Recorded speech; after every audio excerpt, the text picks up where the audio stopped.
Hello, and welcome to Show Me Cables. Today we'll be taking a look at quarter-inch cables.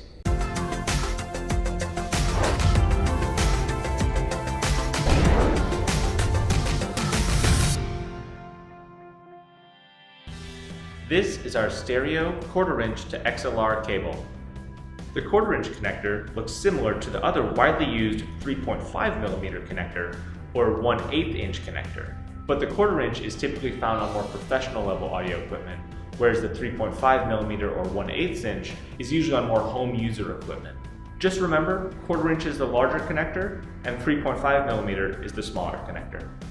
XLR is the connector found on most microphones and sound mixers.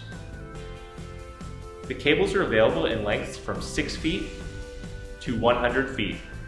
The cables are made using nickel-plated connectors, 22-gauge twisted pair conductors, and high-quality shielding to provide superior audio clarity and fidelity.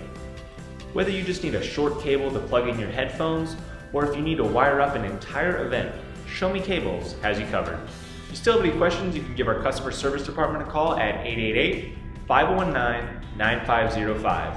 For all of your cable and connector needs, choose Show Me Cables.